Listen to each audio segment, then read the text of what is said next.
Speaking today on the new age of humanity, please join me in welcoming David Houle. Thank you. Thank you for being here. I appreciate it. So, what is the Futurist doing in a kitchen and bath show? Well, I'll come to that in a minute because I'm here on behalf of somebody. But first of all, let me tell you what I do, being a futurist.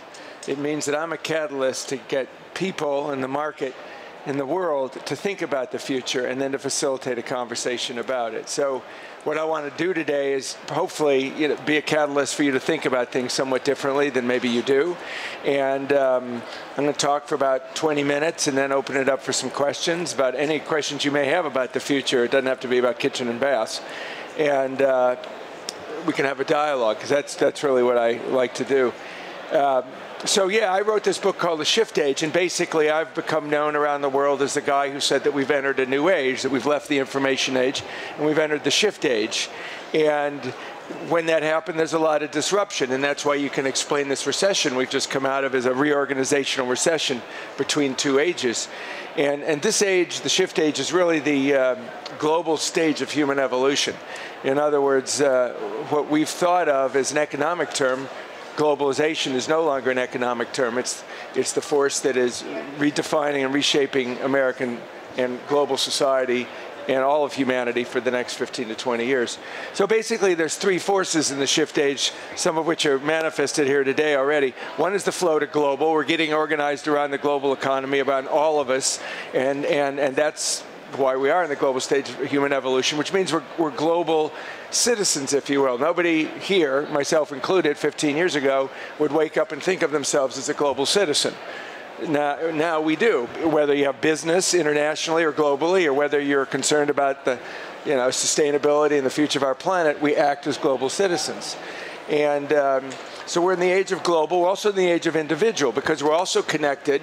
We have more power than individuals have ever had before. We have more power of choice. And when there's more power of choice, as occurred over the last 30 years, then the power moves from the producer to the consumer, from the institution to the individual. So we as individuals have that increasing power. The example I always use is when I was growing up as a kid, there were 5 channels coming into the family home in Chicago, and you had to get up, and when you wanted to change the channel, across the room, right? Now you just control that whole universe with your thumb, right? And I don't want to watch that now. I'll record it and watch it later and fast forward through all those commercials. So that's where the explosion of choice has led to the power of the individual. And then the most important thing is really the accelerated electronic connectedness of the planet. In other words, when I see people walking around, talking like this or doing this, I don't see technology. What I see is a whole new environment that we are in. So we are in this whole new environment that for example, if I was making a phone call and I were to call you on your cell phone, well, you're 10 feet away from me, right? So I'd call you on the phone, 1,000, 2, 1,000, 3, 1,000, maybe 5 seconds, your cell phone would ring. If I had the right calling plan and wanted to call somebody in China, it might take another 3 seconds because of the relay of the satellite. So what that really means, since there's 5 billion cell phone subscribers in the world, and there's only 6.8 billion of us, that means that connectivity means that the difference between 10 feet and 12,000 miles is 3 seconds. Which means that for the first time in human history, for the first time you've ever been in this business or your entire life, there's no time or distance limiting human communication. And that's a pretty profound thought if you think about it. It's not something that our parents lived in, and if I were to call you on your cell phone and you were to call me after we'd say how you doing, or can you hear me, what's one of the next things you'd say if you're on the phone with somebody else on a cell phone? Anybody? Where are you at? Where are you, right? So there's no time, distance, or place any longer limiting human communication. That's a profound fact. So I believe we're in this new age, and I believe that we're obviously in this new century, and I'm always one of the people that point out legacy thinking. I get asked all the time, why doesn't our government work? And well, it doesn't work because it's so 20th century in its thinking, right? In other words, you say either a party or any governmental institution, and it was formed or formulated 20, 30, 40, 50 years ago. So we're really coming into the second decade of the new century, into the first century of this, the first decade of this century. In other words, we've kind of propelled ourselves from the 20th century into now, and now we're kind of waking up and going, well, things aren't really working the way we thought we were. We have to come up with new ideas and new solutions. You know, and if you look back, for example, in the 20th century, some of us are old enough to have experienced some of that. Whatever comes to mind, you know, century of science, century of World War, American century, began with World War I, right? Began in 1914, 1980. Before that, it was Victorian England, isolationist, bucolic, agricultural country called the United States, and then World War I happened. If you look back, all the stuff that really happened in the 20th century came out of World War I. So we're entering in 2011, this decade, which is really the first decade of human thought of the 21st century. So, you know, that's why it's exciting for me to be here, because I want to walk around and look at things. But relative to, you know, I speak about all topics. I speak about energy. I've spoken a lot about real estate. Real estate's obviously gone through a transformative time, probably the most reorganizational time in real estate since the automobile, retail, residential, and commercial. And the home is going through a change. So to address that, it's, you know, I've been saying for a number of years that the future of the American home is going to be smaller, more energy efficient, more sustainable, and to some greater degree modular, and also, depending on how we develop energy, off the grid. So homes are going down in size, homes are going down in size. People want them to be energy efficient, and they want to have as close to a zero carbon footprint as possible. Now, all of that is great, but I think a lot of home builders and a lot of people perhaps here at this show are still thinking the 20th century model, like McMansion, 5,000 square foot homes. Well, nobody really wants those anymore. That's why the non-sold homes before the boom haven't sold yet, because people go, well, you know, I don't want a big home, and I want it to be energy efficient. I don't need, you know, I coined a phrase in 2007, thrift would be the new cool, thrift would be the new extravagance, and in fact, that has happened. So people aren't into, you know, ostentatiousness as much as they are. I talked to a lot of CEOs, and instead of, hey, look at my new Beamer, it's kind of like, look, I got 200,000 miles of my Beamer, I'm gonna keep it for another 100,000, right? So people are into downsizing, smaller, and being thrifty. So what does that mean? It means for the home's gonna be smaller. It means that you know, I digitized all my content. You know, the day, some of you may have gone out and got the Kindle in 2007, but the day after the Kindle came out, I came back into my apartment, which is now my office in Chicago, and basically looked around, and all my apartment was a place to hold my stuff, right? I had my records, I had my CDs, I had my books, I had my DVDs, I had my clothes. Well, everything but my clothes, I can digitize and put it on a thing that will sit on this, right? So I don't need all that space for my stuff. I mean, the whole concept of a library, you know, if I'd said to you 10 years ago, you'll be able to carry 3,500 books around in your purse or your briefcase, you'd look at me as though I was nuts, right? Now it's standard. And all my video and all my movies and, you know, everything, it can sit on this chair. So I don't need a big place anymore. I don't need a place for my stuff. And I want it to be energy efficient. Oil is going to remain over $100 a barrel for the foreseeable future. If somehow I've been right about forecasting that. I've been correct exactly this year so far. And so high-priced energy means commuting is more expensive, and heating is more expensive. So one, I want a small home, and I want to be able to work out of my home, right? So smaller homes, energy efficient, and it's the home office. And that's really fundamental. I mean, this is the kitchen and bath show, it's not the office show, but nevertheless, everybody, I assume, in this audience, to some degree, at some point in time, works from their home, or in fact, works from their home full-time. And that's a growing trend that will affect the home, and will therefore affect the kitchen and the bath. For the first time in IBM's history in 2010, more than half of their employees worked from home. So that was, you know, that's pretty profound. Now, in terms of the kitchen, one of the things I think that's going to happen, and we don't do this in the United States, is there's going to be a gray water revolution. Does anybody know what gray water is? Okay, just one. Oh, two. Okay, three. So, in essence, we've grown up in a disposable landscape where everything is infinite. You know, space, energy, water, fresh air. None of that's any longer the case. So 25% of all the water we use comes from our showers. 25% of the water we use comes from flushing toilets in the bathroom. So what gray water is reusing water, recycling it. So for example, you take a shower, and that water goes in a receptacle that then is used to flush the toilet. And that's going to become mandatory in the next 5 to 10 years, particularly in cities like this one, right?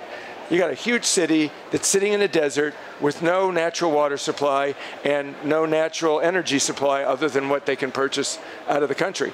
So you're going to see, if you go out to the outlying areas of this town, you're going to see row after row after row after row of 5,000 square foot empty McMansions, right? I mean, who wants them? They're energy inefficient. You got to drive to them, and they don't affect or reflect the way I live now.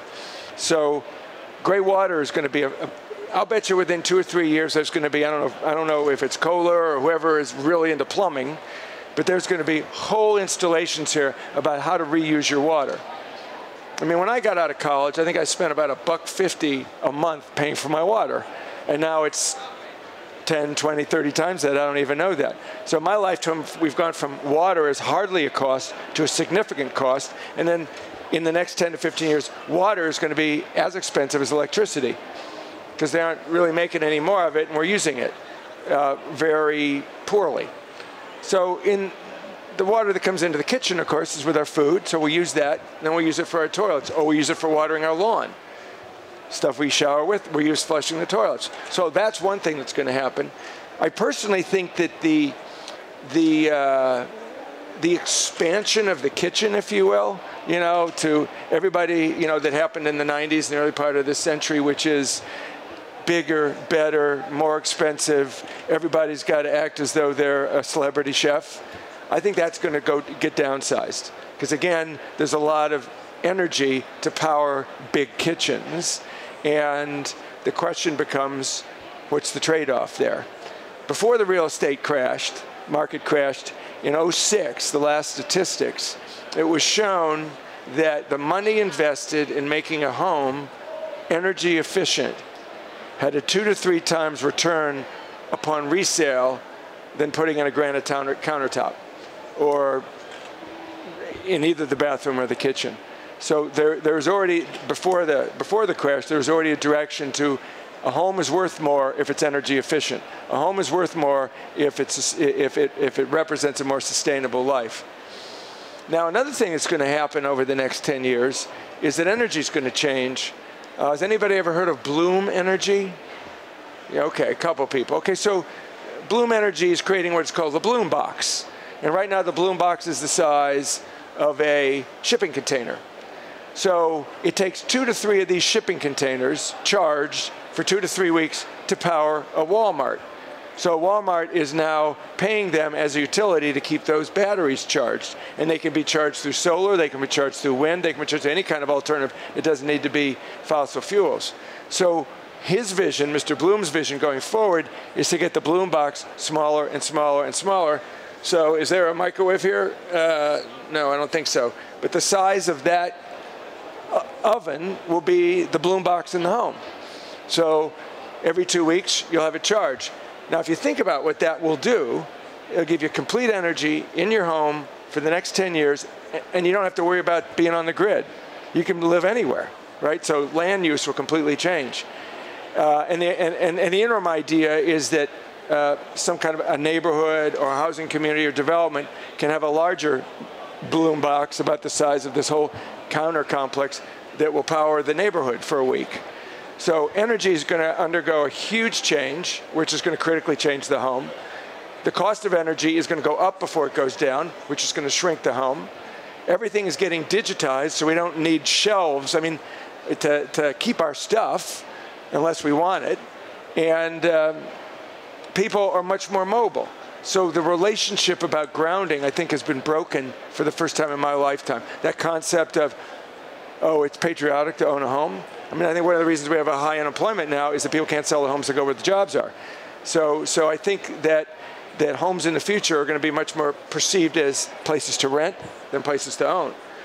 So that will change the dynamics of how kitchens and bathrooms are made, because they've got to be made not so much customized to just the way I want it, because if it's just the way I want it, when I go to sell, it may not be the way the buyer wants it, and I've sunk all this money into it. So it may be more of a stylized, generalized, homogenized kitchen that most people will find acceptable, much more of a rental concept. So basically, that's a quick overview on the home. I think those of you that who has an app phone here? It's got apps on it. Okay, pretty much everybody. Well, that's really the migrating future. There's $7 billion of revenue this year on phone apps alone in the world, pure intellectual property. So that is where it's all going, which means that retailing is about ready to undergo the single greatest transformation since the invention of the automobile. Because if I can walk into a store with this, scan any barcode and find out where to get it for less, or that I can get it for less at home, why do I shop there? So think of retail. Remember, there's no time, distance, or place any longer limiting human communication. So since place doesn't limit human communication, it doesn't limit commerce. So all retail stores have ever been in the past is a place-based monopoly. Oh, because it's in my neighborhood, I'll go there. But if you can go there and you can find out you can get it 20% less by driving an extra 5 miles or going home and getting online, you'll do that. So the whole concept of retailing is going to be like this show. It's going to be very experiential. It's very service-oriented, product knowledge-oriented. But it's not going to be about price. The reason I have this, another reason I have this out is, the reason I'm here is there's a company next door called Bellwith, and they have this secure remote technology, which leads me into the next big, and perhaps last big comment about the home, which is everything's going to become smart. We talk about our app phones, we talk about our smartphones as our smartphones. Well, between now and 2030, homes in America are going to become incredibly smart. Infrastructure in America is going to become incredibly smart. Anybody here from Minneapolis? No? There was a bridge that collapsed in Minneapolis in 2007. Remember that? So when they rebuilt it, they put in 28 sensors in the 28 places in that bridge because of that nature of that specific bridge design where stress would be first perceived. In other words, we're going to monitor those 28 stressor points on a 24-hour basis in perpetuity, so that therefore there will never be anybody on that bridge when it collapses, because we know it's about ready to collapse, right? So take that into infrastructure. So you're driving, I don't know what whatever your relative rush hour gridlock interstates are, but you're driving down that interstate, 2015, 2016, and you will get messages into your car from the road, because there's going to be sensors embedded in the road saying, by the way, you might want, this gridlock 10 miles ahead, you might want to get off at the next exit. So everything is getting smart, and the home is going to get smart, whereby wherever you are, you're sitting here and you go on and you see that there's a heat wave in your town, you can remotely fix your thermostat, put the air conditioning up. You don't have to call the neighbor to come in and use the code to do it or whatever else. You can do it from wherever you are. The reason I'm here is because of Bellwith in this secure remote technology where you can constantly recalibrate the security settings for your garage door, or you can reset it for the front lock of your house. So you don't need a key. And by the way, you can track whoever's going in and out of the house. Like if you have teenagers and it's late at night, you can track them or whatever it is you want to do. So everything becomes smart and connected. There's 5 billion cell phone subscriptions now in the world. Depending on the definition, there's anywhere from 2 to 10 trillion smart chips communicating with us and with each other all around the world. So the homes of the future, the kitchens of the future, probably starting with the kitchen and with the external security of the house, is where smart technology is going to be. In other words, start the oven, preheat the oven as you're driving home. Start the dishwasher because you forgot to do it. You can do it all remotely. All of that's going to happen. So 5 years from now, you're going to see situations like this. And the whole point of sale and the whole reason they're going to have you in their booth is, look, I'm going to stand over here and I'm going to turn the oven on. I'm going to set it to 350 degrees, okay? And then it's going to ding me, and I'll know to tell my son to go put the pizza in because I'll be home a little bit late. That type of stuff. That's all going to happen. So we're about ready to undergo a huge transformation in terms of security on the phone. Every aspect of the livability, energy efficiency of the home will be on the phone. And it's pretty astounding when you think about that and what that can do. Even today, even with the conservation that we've brought into our lives over the last 10 years, most scientists I talk to, people much smarter than me about this, say that we still can save 20% immediately just by being more energy efficient. You know, I mean, you go outside and you see something here in the States you don't see anywhere else. You see escalators that are moving when nobody's on them, right? That's a pretty interesting thing. Why do we have escalators moving when nobody's on them, right? You go someplace else. I was just in Australia, Singapore, and New Zealand, and in all those places, the escalators are standing still until you walk up, motion sensor, oh, they start going. Well, just think about that. How many times have you seen an escalator in a place like this just going and nobody's on it? Oh, I guess oil's cheap. Energy's cheap. We don't need to import from people who don't like us, right? I mean, just bringing that type of intelligence into our society, 20% savings. I mean, literally, we could get off our dependency on foreign oil in a matter of 3 or 4 years if we just focus on how we utilize energy. And of course, the home is a significant place in that. So things like this are going to be pitched as how energy efficient they are in 5 years and how controllable they are from these devices. So that, you know, that's basically a quick overview of smart technology in the home. So in final summary, it's connected. It's smaller, it's digital, it's sustainable, it's energy efficient, and to some greater or lesser degree, it'll be somewhat modular so you can move it with you. You don't necessarily have to sell your home, you just take it with you. That's one option, or you just never buy, you rent. I mean, I think those are two dominant trends you're going to see going forward. So I'll just be quiet here for a moment, and I love to talk, I'll talk forever. But if there's any questions or about anything I've said or anything I haven't said that you're curious about the future of fill in the blank, I'm a futurist. Yes, ma'am. What about the future of human relations? Because we can be sitting and working next instead of coming and talking. Yeah. We send an email. Right. Instead of having the one-on-one. So the question is, what's the future of human relations? And I think it's a generational answer.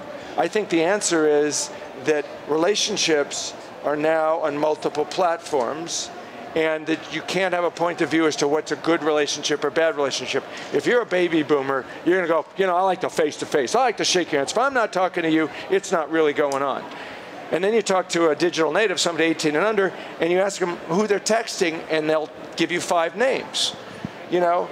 So what's a better relationship? Getting together once a quarter with your fellow baby boomer friend and go, well, how you been doing since I've seen you 3 months ago?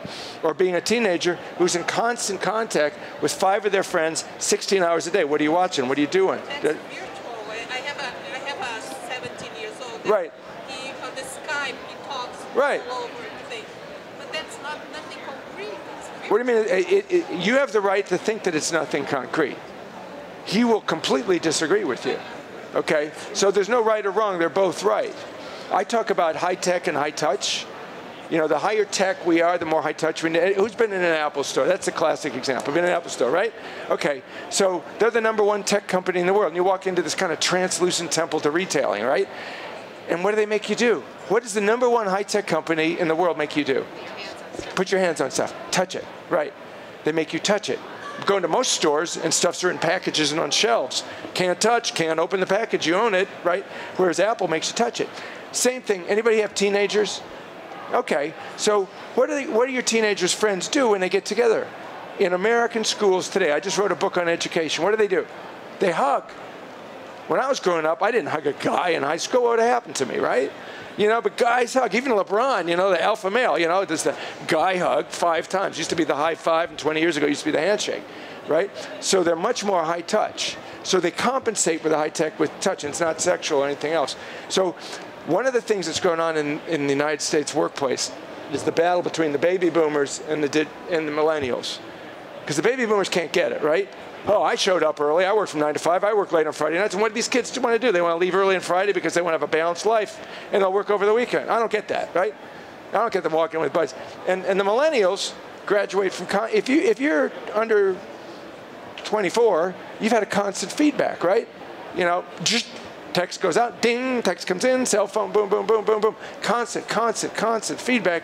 And then you go to work for somebody, for some company run by a baby boomer, and they sit you down and they very proudly say, well, I want to introduce you to what we have, this wonderful 360 annual review.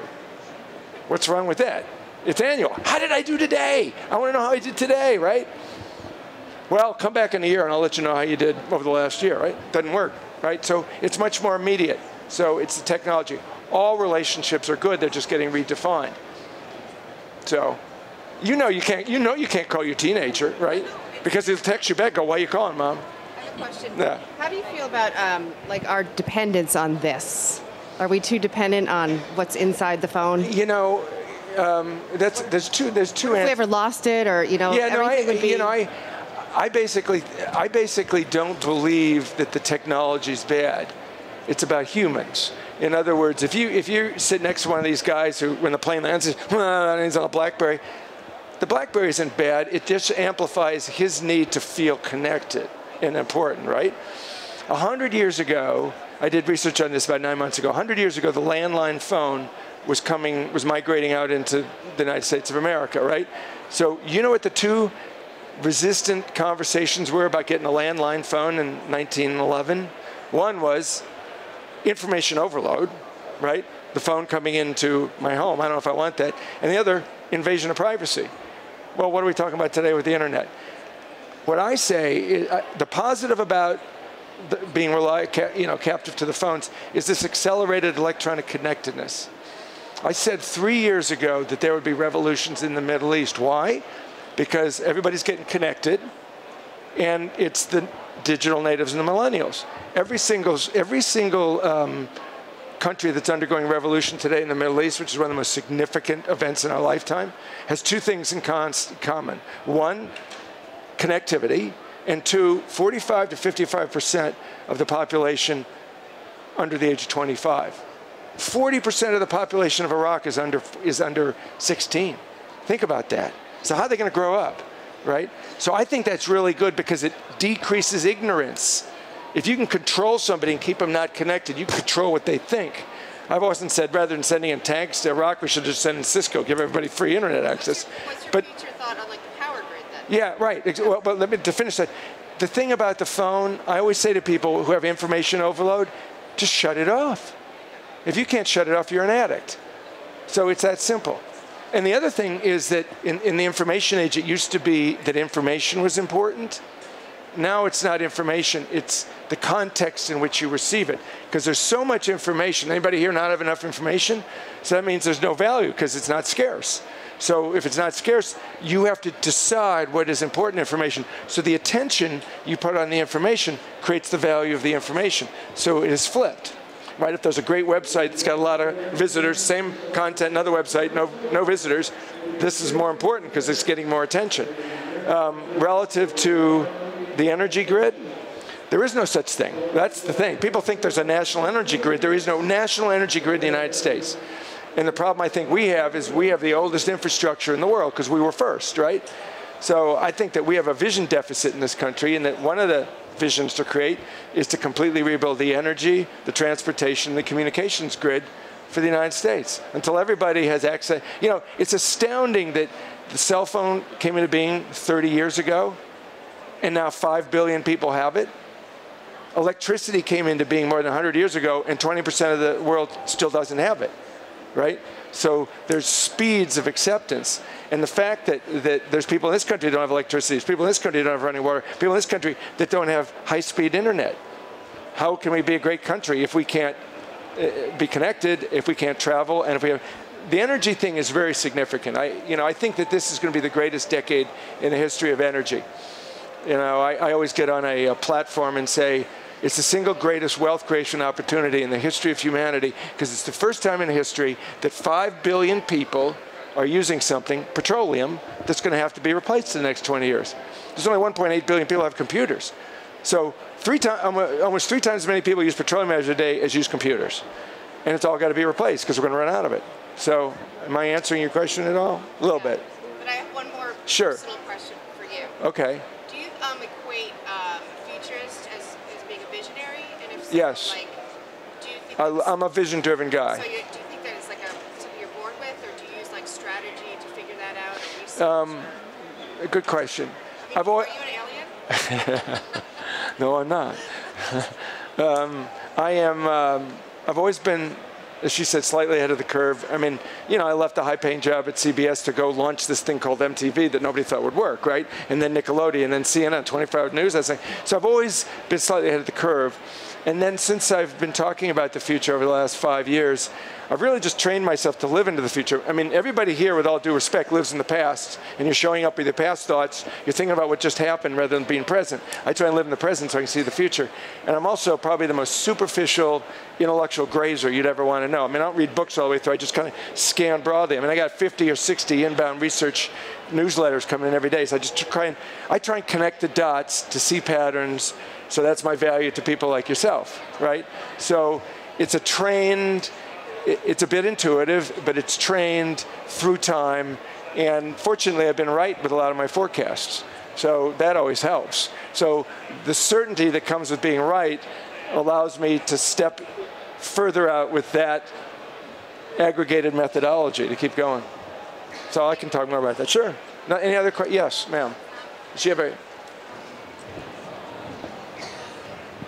Yes, hello, my name is Mercedes. Hi, Mercedes. I would like to know, how do you think education, the future of education will be?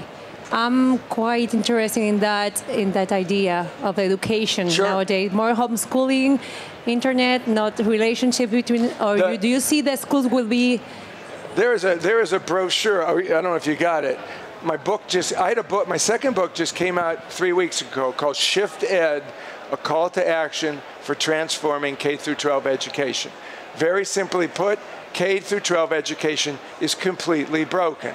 The whole conversation in the United States today is, I'm doing it right, you're doing it wrong. Or they're the problem, teachers' union's the problem. Or I'm a charter school, I'm right. Whenever the conversation devolves into that, it's time to completely reinvent it. So we got a school year based on the agricultural age, a building based on the industrial age, and technology based on the information age. Got to be torn up. So it's going to be, you know, I'm speaking at a huge education conference Thursday in DC, and you know, these are the people that oversee education in 35 states, and that's basically, you know, the message I'm going to tell them. For example, you know, how to change education. One, community-centric. Be center of the community in the physical community, and be center of the globally connected community. Right now, you can drive down almost any street in the United States and see a brick building surrounded by grass, surrounded by a certain number of fences. Oh, that's a high school. The only thing that looks like that in our society is a penitentiary. So we basically isolate our youth, put them in at age 5, they pop out at age 18 maybe, and then we try to assimilate them back in, which is why gangs have ascendancy, because there's no kind of role models going on in the school, right? And then the other thing we do is we make kids come into the school room, or classroom building, and turn off their connectivity to the world and go, wait a minute, do all of you do that 8 hours a day? No, you wouldn't even think of doing it. Why do we make our kids do it, right? So the next concept is the 5 C's. We've all been raised on the 3 R's, reading, writing, and arithmetic, right? So here are the 5 C's: creativity, collaboration, critical thinking, content, and context. Those are the 5 C's we ought to teach in a curriculum. In other words, creativity, it's going to be the single most dominant quality for management for the next 20 years. Collaboration, the #1 skill. How do we do business? We collaborate these days. Critical thinking, to answer that lady's question who asked about overload, is in an information overloaded world, we have to develop critical thinking to determine which information is important and which is not. Content, now the mashup, right, it's mutable. So there's nothing like fixed content anymore. And finally, the context in which you view it. You know, if you watch a story that's got a fixed set of metrics, and you watch it on Fox News or you watch it on MSNBC, 2 entirely different stories, right? So finally, the conversation about education also migrates in, are we getting stupid? Are kids distracted and all that? And I just push back and go, absolutely not. Because, you know, when I don't know how old I was. How old were we when we had to learn what 1776 was in this country? I don't know, 9 years, 10 years old? I had to memorize that, and I had to spit it back. Why do we need to teach our kids what 1776 is? That's just 2 keystrokes away from knowing it, right? So why make them memorize stuff that they can find? Rather, teach them the skills to be able to better evaluate the information that's at their fingertips. 20 years ago, the greatest scholar in the world didn't have all the world's knowledge at the fingertips. Now a 5-year-old does. So we have to completely transform education. And I've spoken to higher ed as well. Higher ed is just pretending they don't have to change.